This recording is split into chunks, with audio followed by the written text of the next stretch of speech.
Hi, my name is Christine Engel. I am a working actor as well as a theater performance major. This video is intended to be a helpful resource for other performing artists as we navigate this pandemic.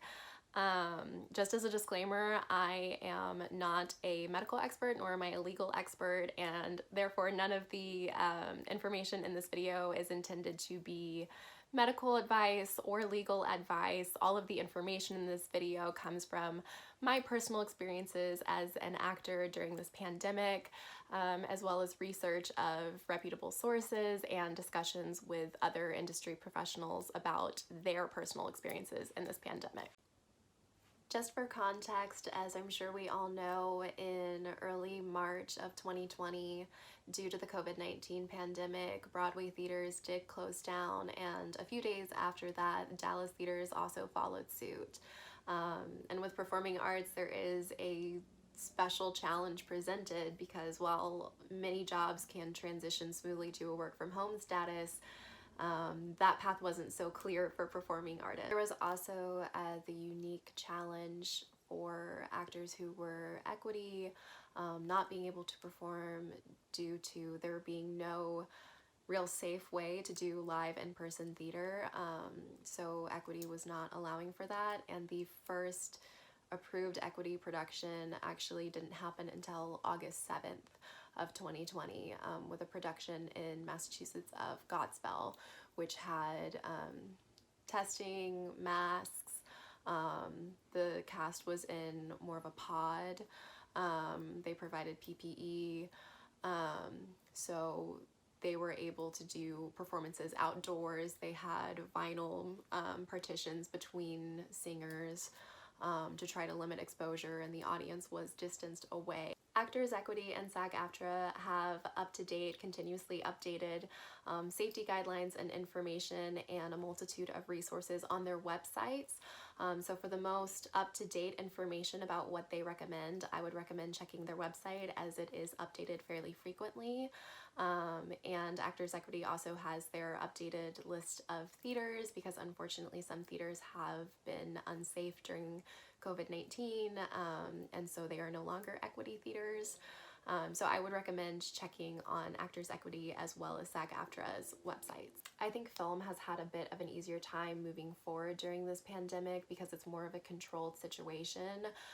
When you have live theater, you do have the added variable of an audience, and while you can take all of the precautions in the world with your actors, you may not be able to control exactly what the audience does and whether or not they wear their masks. We have run into the issue in the Dallas-Fort Worth Metroplex of theaters going back to in-person performances too soon and then having to close their productions early due to cases of COVID-19 outbreaking in their cast and in their crew. So I think you do run into the issue with live theater. It can be really easy to get caught up in the doom and the gloom of this time because this is a very challenging time for all of us. But it is a great time to create your own content, and we're all kind of on the same level playing field in regards to creating at this point. And I did speak with a voice teacher as well as a intimacy director and a couple of other industry professionals who discussed the advantages of different trainings being more accessible and networking also being more accessible because everything's online now.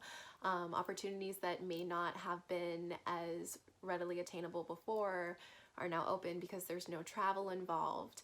And so you can have those trainings from wherever you are, and even if you are working in a smaller theater, you can have access to some of the same trainings as larger theaters have. Or some theaters have adapted and started creating virtual theater. For example, the Festival of Independent Theaters in Dallas went entirely virtual for 2020. I myself have done a combination of different virtual productions. I personally haven't done anything in person since the pandemic started because, in my personal opinion, I do not think that there is necessarily a safe way to do in-person live theater with an audience currently with our current amount of COVID cases. And if you are an artist who is interested in creating virtual content in this time, you can check my previous video on my channel. It's titled How To for Virtual Productions, and that has some tips and some tricks on how to make virtual productions. There's also a couple of virtual productions on my channel that I created that you can also watch. And if you have any questions, you can leave them in the comments below and I can make a video answering those questions. Because even though we have to be apart physically, that doesn't mean that we can't still be creative and together virtually and still create content while being safe and healthy. The most up-to-date research does show that COVID is spread through aerosols and that singing and projecting loudly, such as one would do on stage, can be some of the most dangerous activities when it comes to spreading COVID-19 due to it spreading the aerosols further away and over a larger distance, especially in excess of 15 minutes. That greatly heightens the chance of exposure. So experts are recommending avoiding doing any kind of indoor performances in this time, especially in high-risk areas. I think it can be helpful to remember that this isn't the first plague that theater has survived through. And I think it also can be helpful to look back on previous instances that are similar, though they're not the same. This has never happened before on this scale. But if we look at the Spanish influenza in 1918 and the way that that affected theaters, then we can find a lot of similarities, especially in the rhetoric used by politicians and also the rhetoric used by some individuals. For example, the Public Health Commissioner of New York at the time in 1918, Royal Copeland, told the press, quote, "I'm keeping my theaters in as good condition as my wife keeps our home," in order to ensure people that it was totally safe to go to theaters in the middle of a pandemic. Later on, he was questioned about his part in downplaying the pandemic when they knew that it was an issue and that it was deadly and it killed so many people. And Copeland later said, quote, "My aim was to prevent panic, hysteria, mental disturbance, and thus protect the public from the condition of mind that in itself predisposes to physical ills." Which sounds very similar to statements from politicians in 2020. Copeland did, however, encourage theater owners and ushers to tell their ushers that they could throw theater goers out if they weren't compliant with what few precautions they did have in place. So if people were spitting and were coughing, which was now banned and apparently okay before, that they could bodily throw them out of the theaters. And that was the attitude on the East Coast in New York. On the West Coast in California, things were a little bit different. The president of the Los Angeles Theater Owners Association at the time in 1918, Frank A. McDonald, went to a city council meeting and requested that areas that were still open where people could gather would be closed. Because personally he supported the fact that theaters were closed and he was like, it's the right thing to do to keep people from being sick. But he thought that since people were still gathering in restaurants and in department stores, that that was just perpetuating the problem, and that if everything closed down, then things would improve more quickly. Unfortunately, that's not how that worked out. And rather than closing down restaurants and department stores, they just decided to let theaters open back up and everything open up as well. And most theaters didn't necessarily require mask wearing, though most patrons didn't want to be considered what was known at the time as a mask slacker. That was a term used for people who didn't want to wear masks, because there was a lot of the same rhetoric in 1918 as there is in 2020, of people like cutting holes in their masks, or saying that they like did more harm than good, which was disproven then and disproven now. but it was actually considered as unpatriotic to not wear a mask, as it was to not support the war efforts. So it was considered your patriotic duty to wear a mask. And it was considered to be a tool to help churches and schools and theaters open up faster and reopen sooner, which is still effective today, so be sure to wear a mask. So while it can be semi-disheartening to look back and realize that we've kind of done the same thing before with the same song and dance, I think it can be helpful to look at history and realize that we've overcome a pandemic before, and that theater survived that, and that theater is going to survive this as well. This video has a series of 4 interviews with individuals from the theater and film industries. The first 2 interviews in this video are with individuals based in the United States, more specifically in Texas. The second 2 interviews are with individuals that are based in Canada, more specifically in British Columbia. So just as a disclaimer, we have a different amount of COVID cases in these 2 areas. Unfortunately, our COVID cases are much higher in Texas, so what measures we have to take in order to be safe are different from what they were able to do in British Columbia.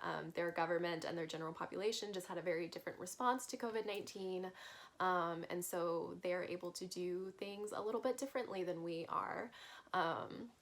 Which is great for them, but just as a disclaimer, I am not saying that what they did and what measures they took are enough in a high-risk area such as Texas, but it did work for them in their area with the amount of COVID cases that they had there.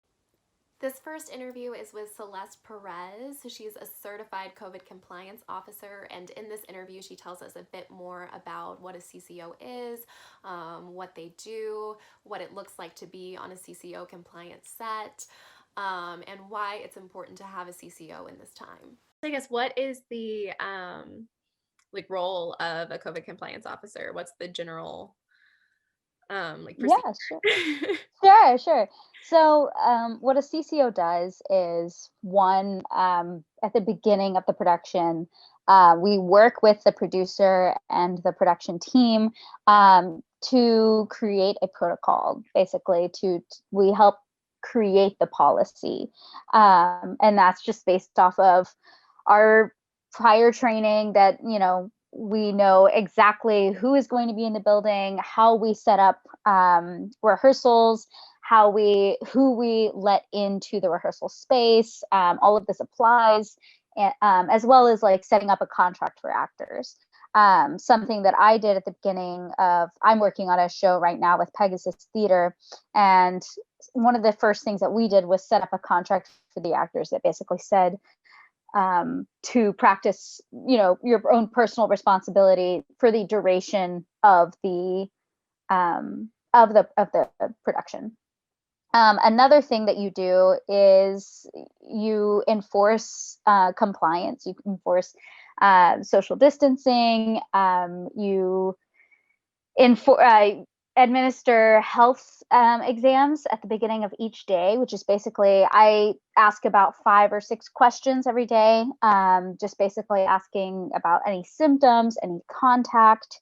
At the beginning of the process, I ask for consent to take temperature every single day, to administer PPE, to enforce social distancing. And throughout the process, I just answer questions and help with blocking concerns and try to contain the spread of COVID-19. So that's great. Would this role be something that you could have somebody like double up for, or do you need somebody that is like devoted entirely to being like a CCO? Like, it couldn't be like the stage manager is also the CCO and Sure. So yes, in our training, if somebody is a certified CCO, then they know that they are not allowed to perform any other positions on set. So like, I'm an actor, but I'm also a production assistant. I've worked as an associate producer, and basically, whenever I'm on set as a CCO, that's my only job. And the point of that is to it's basically that if you are a director, you can't do your job and also do the job of a CCO and complete all of the requirements that that job has and execute the job of a CCO safely if you're also worrying about watching the show going on. You know, like there are times when I, as a CCO, step away so that I can go sanitize the bathrooms. I try to do that before and after every break, or just sanitizing all of the high touch spots throughout the building. So there, and as a stage manager, you know, stage managers already have way too much on their plate. You know, we can't add that on to them. And also, you know, in theater, we have a tendency, in theater especially, we have a tendency to overwork and underpay. Whereas a CCO can't be burnt out on also performing multiple other positions in a company. They have to only have one job, and that job is to only think about the safety of everybody else so that everybody else can do their job to the best of their abilities. Absolutely. What's the process like if you want to become a CCO? Like if you're an actor that's like a little bit out of work right now and you're like, Yeah, it's a great job for for actors that are out of work. Um, I received my training through Health Education Services. It's not a difficult certification. It takes about 2 hours to go through the training, and they really, I mean, when I first went into this training, I was feeling a little concerned. I was worried that I was going to be a little bit in over my head, but they really prepare you. I mean, afterward, I had like 15 pages of notes, and they provide you with resources and a link with a that's password protected to all of these resources that are uh, just anything that you could, you know, have any questions about. You just go to that website, and if you want to know how to sanitize a certain type of material, if you want to know any updates that the CDC has released, they've got it all there. So that's pretty much the training. There are a couple of other, I know that Johns Hopkins also has one, OSHA has one, and I think that's it. But they also have examples of like what SAG is doing versus, yeah, what other unions have in place for their regulations. that's awesome though. So you have like the resources to go back if you have like costumes and you're like trying to figure out how long they need to be quarantined with like X fabric. Exactly, Oh, exactly. And they also provide you with like posters that you might need on set, because posters are really helpful for, you know, helping so that you don't have to go find somebody in order to find, you know, where to go, and so that you know the room capacity of every place that every room you're stepping into. Yeah. oh, that's awesome. Is that something that like you learn when you're a CCO is like if you have this square amount of feet, like this is how many people and like you do that like before people are allowed like in the building? It's not explicitly in our training, but there is a guide that basically says like if a room is this size, there should only be about these two people. But it's also kind of intuitive, and it's something that like, you know, you space out, you can map out on the floor like how many people could be in this room and keep 6 feet between them, you know. So Yeah, that's so yeah. cool. Um, what's something that you would recommend to, either theaters or people who are making any kind of film or anything right now? Like, is there a safe way to do it? And what should their first couple of steps be in making it safe? Sure. I think that there is a safe way to make film. When it comes to theater, it really depends. I do not think that you can, at this time in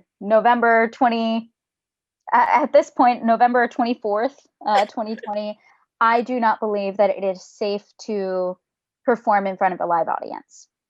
And that breaks my heart, but it's true, because something that is really important as a CCO's job is having control over the space, understanding who you're working with, limiting the amount of people you're working with. Um, yeah, I mean, control is a very important thing to ensuring the safety of the set, but also making sure that all of your actors and your crew members feel safe. That's a really big part of my job as well. And if you have audience members, you don't know who's showing up. You also can't control where they're going to wander off. It's really hard to um, just control that and make sure that you're completely safe. So in my opinion, right now, the best thing to do is to film and do virtual productions. If you want to do that, the safest thing to do is to find a COVID compliance officer from the beginning of your process. That's one of the first things you should do because they can help you set your expectations for your production. And they also know exactly what you're going to have to prepare for, how you're going to have to form your budget. Because another thing about why this is hitting theater so hard is like it requires so much money to be safe right now. I mean, you have to pay your CCO, which CCO is not a low paid position. It's a well paid position because it requires training and it is high risk. Whenever I check people in, I'm wearing a face shield. I'm wearing a KN95 mask. Um, it's it's high risk, so you have to be prepared financially. And that's why it's important to bring on a CCO because they know exactly how to build a budget and how to prepare. So, That's great. So if someone was like a director was looking at putting on a virtual production, could they potentially just like have like a consultation to like reach out to a CCO and ask like, yeah, I've actually done a consultation with one of the theaters in town who, before they decided if they were going to um, do their season, basically. And after our discussion, I mean, they pulled one of their shows because they were like, we can't do this show right now. We can do it next year, maybe, but not right now. And so, yeah, you can absolutely do a consultation. Fees, you know, I think that every CCO is going to be different in terms of their rate and how much they'll charge for a consultation, but it is important to pay a CCO for their consultation fee. absolutely. Mhm. Um, Sorry, there's a question that I thought of. No, it's okay. I'm Take your like, time. this is so helpful. Thank you. Of Um, course. Yeah. Sorry if I'm repeating information. you I are can not. always. This is like very like helpful. It's very like, yeah, to the point. And I It's a very new position, so it's some things are very like it's all intuitive on some sides.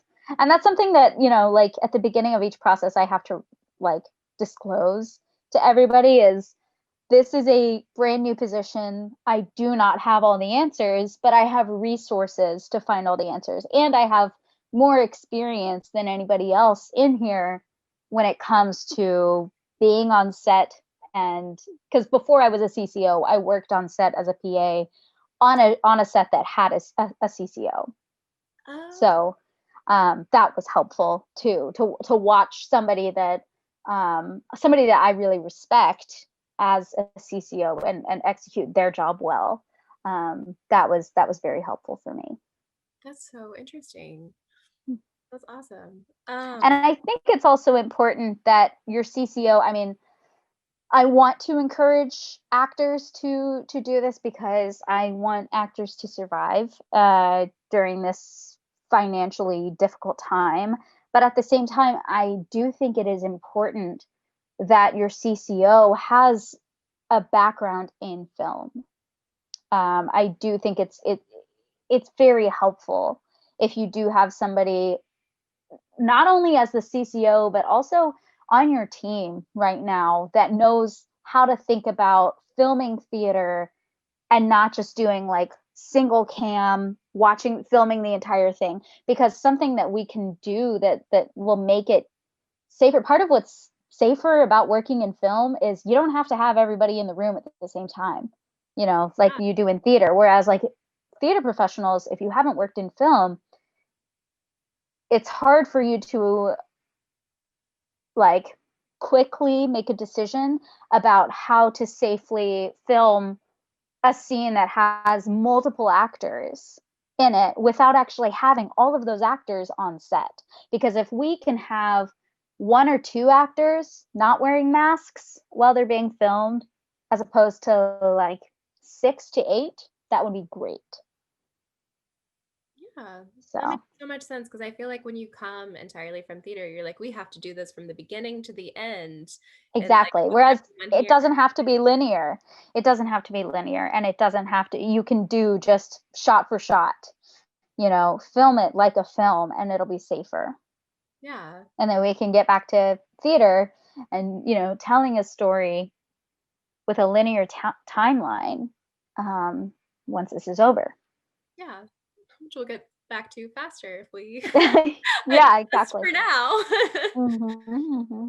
Um, what are some of like the specific protocols for a like CCO compliant set? Like, is there required negative testing from actors? Is there like specific procedures that kind of like are the same like among different sets?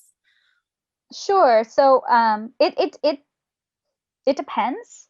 Whenever I've worked on, as a CCO on smaller like video shoots, I work in like video production where we shoot kind of corporate videos that, only a few people will see, or if it's a small commercial. If it's a single day and we're only working with like one unmasked talent and it's like a crew of 6 or something, um, then we don't have to get COVID testing that day.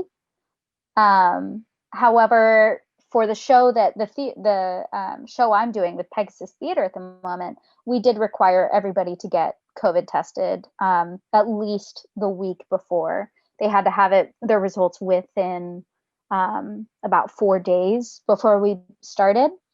And since we're, working right now, the other policy is, if there's a holiday nearby, like Thanksgiving is coming up, I'm requiring everybody who is not staying in their own home, anybody who is seeing family members or friends for the holiday, they have to have a negative test before they come back to the rehearsal space. So it really depends. I had a gig on a TV show where we would have a few, talent that weren't masked, so we all had to get tested as well for that. So, um, but yeah, it's that. Does that answer all of your questions? It does, yeah. Oh, well, and I guess the second part of the question, I'm sorry, my Mm-hmm. questions are all rambling. That's Um, okay. the second part was, are there like what are some specific procedures that may or may not be the same between sets, but just kind of like general guidelines of like what someone could expect if they're going onto like a safe set. Sure, sure. So, the first policy that is going to be the same across the board, would be your check-in. Whenever you enter, the first thing I do is have you sanitize your hands, and then, to put on a new mask. Something that is expected of the production company and the CCO is to provide, brand new surgical masks to every single person every single day, and have access, and everybody has to have access to those masks just in case, it gets dirty or they're sweating a lot and they would like a new one. For any reason, they are welcome to have as many masks as they would like throughout the day. And I was actually asked recently why they can't bring in their own masks, and it's to provide assurance to everybody in the room that the mask they are wearing that day came from the same box. It's all the same, level of effectiveness, because some masks are more effective than others, as well as being a brand new clean mask. I can't tell you how many times I've been to the grocery store and I've seen a mask that is it looks like it was purchased in like April. Like it's, you know, and it's not a reusable mask. It's a mask that um, is a KN95 or a surgical mask, and it's obviously dirty, like has dust and dirt on it. And at that point, it's not effective. It's the same as not wearing a mask. And for the same reason that somebody can't show up to set wearing a handkerchief around their neck or a scarf or something. I saw a guy wearing a cardigan around his face at the grocery store the other day, and it's to make sure that nobody can do that. It's very important, and to make sure that, you know, if wearing one of the sewn masks, the homemade masks that I love that we're, you know, for the environment's sake. I want to make sure that, you know, if we were to use those, they would be cleaned every day. That's another thing, is are those being cleaned every single day? And to navigate that, we just provide surgical masks every single day. That's smart. That makes sense. Mm-hmm. It feels like you can avoid a lot of issues. Yeah, yeah. And I also administer the wellness check to make sure that everybody's feeling okay. I take everybody's temperature with an infrared thermometer. And I always have an extra one on standby just in case. And you know, if you do have a strange temperature reading, I can actually administer a temperature exam twice. So I can ask you to go wait in your car for like 10 minutes. If you have a bottle of water, you know, drink some water, just relax a little bit. It's pretty amazing what like stress can do to your body if you know you're rushing out the door, you haven't eaten that day or something. You can have a higher temperature, but if you relax and breathe and have some water, in 10 minutes you can come back and it could be at a normal reading. That's so interesting. Yeah. Um, I guess, is there, if you run into a situation, which I hope you haven't so far, but if you run into a situation where somebody is like not compliant, or if you have like an actor that is just, you know, doesn't want to wear their mask or doesn't want to do, you know, the like Sure. proper procedures, is there a procedure in place for that, of like how to handle that? Sure, and that's why we include that in their contract at the beginning of the process. Is you know, we can't control what people do on the day of filming. We can't control what people do um, after hours, but we can give them consequences for not following a contract. It's the same as, you know, the contract that says in that every actor gets, that says you will not perform while you're using, you know, drugs or while you're under the influence of alcohol or something. It's the same protocol basically. That's just saying you're going to practice safety. Um, you know, I've signed contracts as an actor that said that if I was late 3 times, I would have to pay like $25 or something like that. And after, you know, so many offenses, then I would be fired. So it's similar to that. If somebody, we have them sign the contract, and then if they do not wear their mask repeatedly, if they are being, you know, everybody makes mistakes, but if they're being deliberate in not wearing a mask properly, in just being disrespectful to their company around them, then I can either ask them to leave. If it's a day shoot, I can ask them to leave.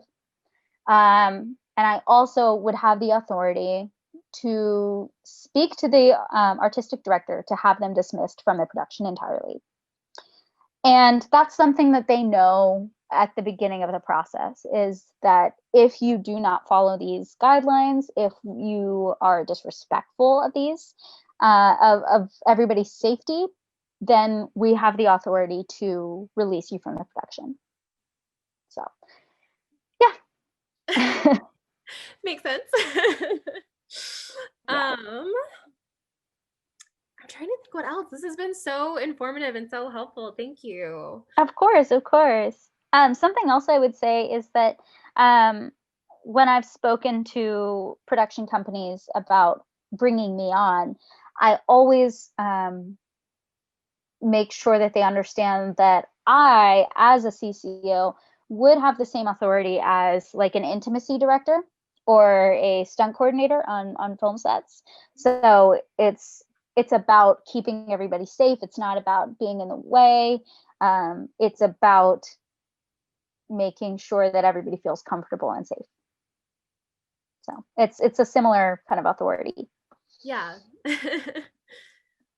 That's so awesome. That's so good. There was something I was thinking about. This is unrelated, but I was like, for people who are like, I have a few friends that are like intimacy directors and like fight choreographers. I was like, this is like such a good like next like step. I feel like if you're like needing a little career boost for a minute. Yeah, well, it's just helpful information to have. I mean, even if you're not working as a CCO, I think that it's training that every person in leadership should have because going forward, I mean, even when we do have the vaccine available and we are able to perform again, I mean, who knows, when the next big virus is going to happen? Who knows when we are going to have a really, really bad flu season or a really bad, anything else, if we have a resurgence of something because people aren't taking the vaccination. Um, it's important to know how to be safe. I think that, a lot of the practices that businesses across the board have adapted during this time, I think that they should stay. I think that, it's important to constantly sanitize your grocery baskets. Why weren't we doing that before? Why weren't we?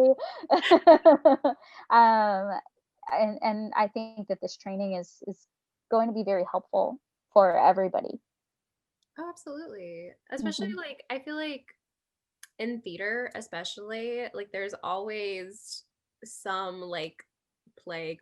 Can't use the term lightly anymore. There's always some like sickness that goes through like the cast, like especially when you're doing stuff like during flu season. And I feel like that's one of those things that is going to be different, I hope, like after we go back to normal or like whenever Hmm. we're doing theater in person again. I feel like that's gonna be um I feel like there's gonna be a shift there. At least I hope there's a shift there because I feel like I agree. Yeah, I mean, like taking everybody's health seriously, understanding that some people have, immune disorders need to be taken seriously.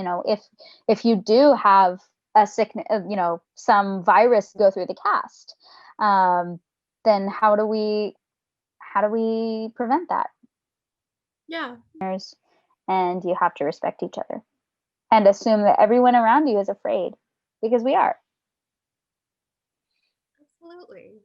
Yeah. Terrifying, and none of us know. Yeah, exactly. It's kind of I feel like sometimes I'm being a downer by telling everybody that like everyone here is afraid of something and we have to respect that. But at the same time, it's like, you know, we're all lifting each other up and supporting each other when we are following those guidelines and when we are respecting each other. And that's great.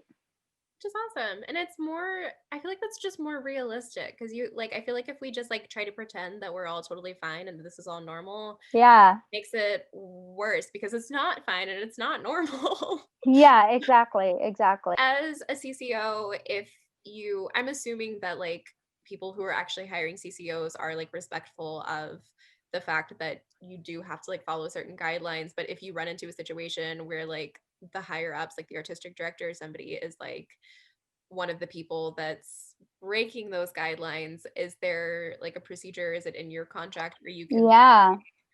Yeah, it's actually my responsibility if the higher ups, like if the building, if the client, if the artistic director are not following safety guidelines, it is my obligation to contact the local health department. And what the health department will do is they will audit um, the rehearsal space. They will audit, and if they find that, you know, there is probable cause, they can shut down the production. So, and the health department can definitely tell you to shut down, and they can force you to shut down. So, yeah. And it's also my, like, not just with shows that I'm working on, but if like I know of a production that is not being safe, it is my obligation. It's, you know, it's, yeah, my job to call the health department. Seems like an ethical thing to do. Yeah. That's so interesting. That's so, Yeah. yeah. I'm glad that that's like a thing that's like built in with that. Yeah. Yeah. And, if there is a CCO who is not doing their job, you can also contact, it's just like how we all keep the integrity of the position Mhm. is by enforcing, um, consequences for even the people in charge. Absolutely. Yeah. Makes sense. Keeps it a thing. Well, I think But if you need any resources or anything, if you want to take a look at like SAG-AFTRA's policy or anything, just let me know. thank you. I really Sure, appreciate it. And thank you so of much for course. your time and for your Yeah, sure. talent. Well, thanks for chatting with me. Of course. And thank you. This interview is with Victoria Lee. She is a actor, dancer, and choreographer. And in this interview, she tells us about her experiences with creating virtual theater and what all that entailed, and a bit more information about the process of virtual theater. Hi, I'm talking to Victoria Lee. She is a actor, dancer, choreographer, and she's just going to tell us a little bit about her COVID theater experiences. Yeah, so I am a co founder for Tap House Theater. We are based out of Fort Worth, Texas.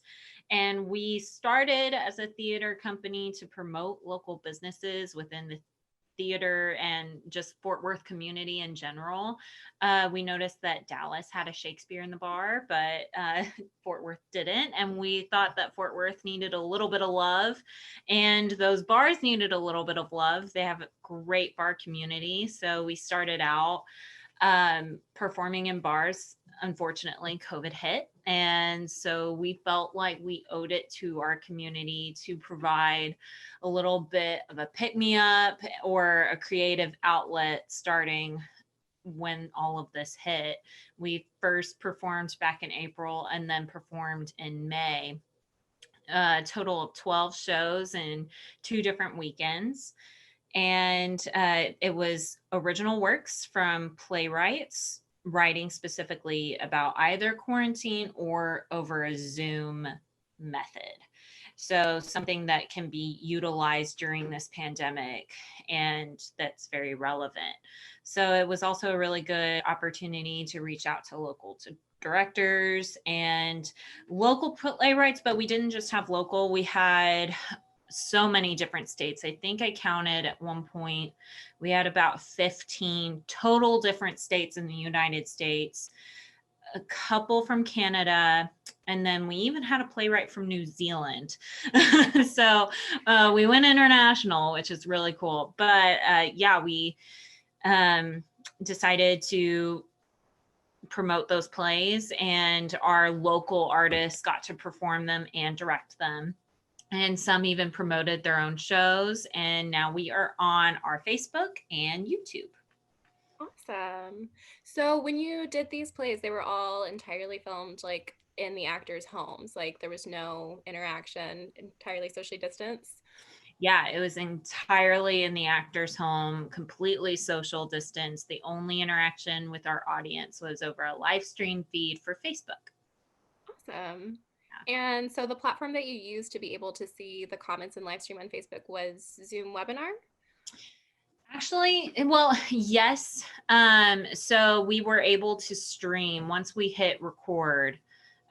We were able to stream to Facebook, and we started off with a PowerPoint. Someone shared their screen. Our lovely, my other co-founder, Claire Schaefer, shared her screen, and it would be a blank slate. Like, we'll be starting the performance in a moment. We would give them about a minute, and then we would stream it to Facebook, and people could then log on to that particular live stream on Facebook. So they didn't have access to the Zoom call, which I think was to our benefit because we had a lot of people, a lot of other theaters who didn't use that type of format, who only used webinar. They were crashed, or some people got on and kind of ruined the performance. So we didn't want that to happen. We wanted to minimize that risk as much as possible. So everything could be viewed on our Facebook page or on our YouTube channel. Awesome. That's Yeah. perfect. So, have you done anything in person since COVID hit, or has it all been online, like using social distancing and technology? Everything has been online. I'm trying to even think if I have done something, because we have been doing this over 6 months. I don't think I have done anything in person. I've thought about it, but I haven't. That's valid. We all have. I guess that transitions us to our next question. So, as an actor or even as a choreographer, a dancer, what are some measures that you would want to see in place before you did make a return or before you felt comfortable making a return to in-person theater? So this, it's kind of a two-pronged answer. In truth, I wouldn't be comfortable until we got a vaccine.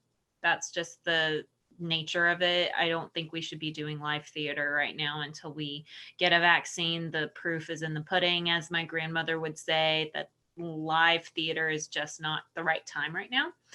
But if there isn't that option, and live theater must go on, it has to be social distanced at all times. There can't be any slacking. And I have found that some of these companies, I feel like, I mean, just as an actor, just as a person, when you're in a group environment, you don't want to social distance. And when people start taking off their masks and getting more comfortable, you want to take off your mask as well. Otherwise, you're going to look like the stick in the mud. But yeah, theaters are going to have to be huge sticklers for social distance. It must be 6 feet at all times. I think even starting rehearsals completely at home and then only coming tech week to kind of block things out is a good idea. But yeah, limited blocking, limited dancing, pretty much. Absolutely.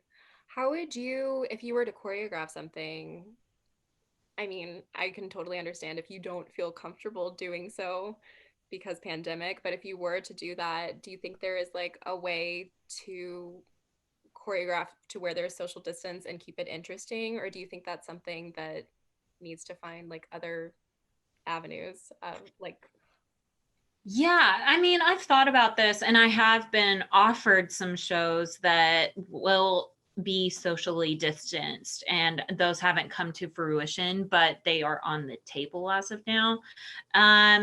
For me, I think it is possible to choreograph something completely social distance, but you can't, it's not going to have the same effect, but you can make it so unique. We haven't really had to grapple with the fact dancing is so physical and everybody's touching each other. And I learned from a very young age to really trust the people that I was partnering with doing lifts, because they were literally had me over their head, and I just had to trust that they would catch me. I think it would be interesting to do a completely different scenario where they like must be 6 feet at all times, and how they maneuver around each other, and just like you just want as an audience member for them to come together but they can't. I think that would be a really interesting concept, and I think you can make it work. You just have to be so creative. yeah, absolutely. There's a lot of stuff you can do with spatial tension. Yes, 100%. I guess what is like a word of advice that you would give to theaters having been like the co-founder of Tap House and having done these like online shows and everything? I know it might be a difficult transition for some theaters, especially older theaters that haven't maybe taken that step forward technologically. What's some just like general advice that you would give either theaters or just like individuals that are wanting to start creating again online. Yeah.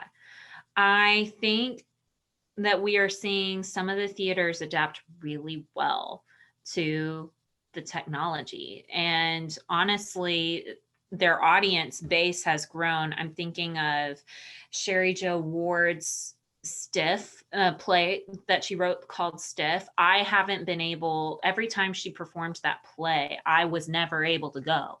And it's finally on a streaming platform. And I'm like, yes, I can finally see it and support this show. I think that we're going to reach different audience members because of that. My biggest advice is to just try it. Try the technology, see what works, see what doesn't. The Zoom thing might not work for your audience, and that is totally okay. We had a very young audience, a very hipster audience. I might add, honestly, now our audience is national. So we just have a lot of people dying to create. So we're still getting place admissions here and there. So because of that, I mean, know your audience. If Zoom isn't going to work, everybody has a TV. It's just the nation that we live in. We have a TV in every household almost. So try filming it on a stage and testing every week. There's free testing sites. Utilize those testing sites. There is so many there's so many resources at your disposal. Yes, we just don't know enough about this virus, but feel it out. See what works before choosing to go to the live method. I just don't know if the going straight to the live method is the best idea. Try the technology out. You may be surprised. Perfect. Okay. We as a society choose to be critical rather than supporting the creatives. And I think that's been the detriment of technology because people are so stuck in their old habits and not wanting to go to live theater. Not wanting to go to technology theater, wanting to go to live theater instead, rather than being creative and embracing the new creativity that is being offered to us in this strange time. I 100% agree with that. But I would also say, just as a community, we still need to hold each other accountable. We do. And if you hear someone being respectfully disagreeing with you and how you're moving forward and saying, hey, this doesn't look safe, if you get defensive because you think that it might not be, because you think you might have done something wrong, listen to that and be respectful of your actors. They're trusting you. They're trusting you during this time. So yes, let's be supportive of the community and supportive of all their efforts to try to bring theater to us. Absolutely. I feel like that's definitely like a challenge right now because I feel like people don't feel super comfortable critiquing each other necessarily, and therefore people don't feel comfortable receiving helpful criticism. Because at this point, we don't have to be blindly supportive if somebody is doing something unsafe. Right. You don't have to blindly support it, but also you don't have to let it lie. You can mention something. And I think we just kind of need to be more open to each other as artists. Yeah. And I think people don't know how to be respectfully confrontational. Yeah. There is a difference between being respectful and just being mean. Like, I really do feel like there is a very fine balance. And if you are just concerned, then you are coming from a good place. But yeah, that's my little soapbox. I'm stepping down. It's a good soapbox. It's a soapbox that we need right now. I think people are very quick to we're creatures of habit. We want to go back to live theater. We want to be around that energy. But I also think at this point, even if for me personally, if I were to go act and perform in a theater right now, I would not feel safe. I don't think I would even be able to enjoy it in the same way because it's a different energy. No. Everybody's tense under the threat of a plague. Know how nasty a dressing room is. Yeah. I mean, dressing rooms are nasty. I would argue that some dressing rooms I've been in have been worse than public bathrooms. They are disgusting places. And so how are you making that safe? How are you making that social distance? I don't understand. Yeah. And that's a thing I feel like we've needed for a while now because like you know how it is. Like everybody like if one person comes like with the sniffles, then like everybody in the cast gets Everybody has it. Yes. like some like tech week crud or just like the flu or whatever. And I feel like this is that on like steroids. Yeah. I had bad allergies during cats, and I was lucky that my immune system was still fine because everybody else got bronchitis, like got a cold and then hardcore bronchitis. And it was a hot mess. I'm just like, you think a cold is going to be bad. I don't think I want to deal with COVID. I mean, some people are still dealing with symptoms a year later, which is crazy. And It's much like if you're an actor or you're in musical theater, dealing with complications is not yeah. the best thing for your craft.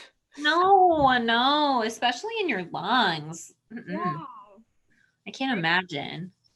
Yeah. I don't, yeah, that's, because I Nope. think it's not worth it to like risk it for one show or for like one brief moment of time for like the entire rest of your life and the rest of your career to not be able to perform the same way. I can't imagine. I can't. Nope. No. Like, Nope. let's figure out Zoom. Let's figure out StreamYard. Let's like Let's just have a little bit of fun being creative with different things. yeah. Yeah. Because there's so many ways. Like there's so many options. And I feel like we just need to like explore them. Because like even with Zoom, you can like pause it and then like rearrange. Like there's so many like they're coming out with new updates every like 3 days. Like there's so many new options of like how to change like the order of people and everything. And like So StreamYard costs, you know, a little bit of money, but with that you can like give like backgrounds and stuff. Like there's so many options. there's so many cool things that you can do with it, and even just streaming it. Like I think about those, there's some soap operas being filmed right now, and they are using their significant others as doubles.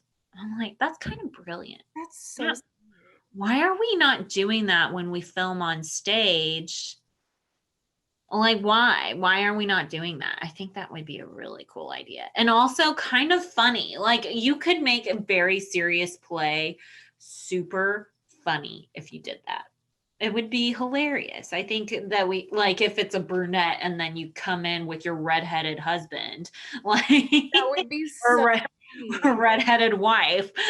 Thank you for watching this video. Be sure to check back on my channel for the second portion with my interviews with our lovely artists from British Columbia. Or if you are ready to just jump in and start creating, be sure to check out my how-to for socially distanced theater also on my channel. And stay happy, healthy, and creative.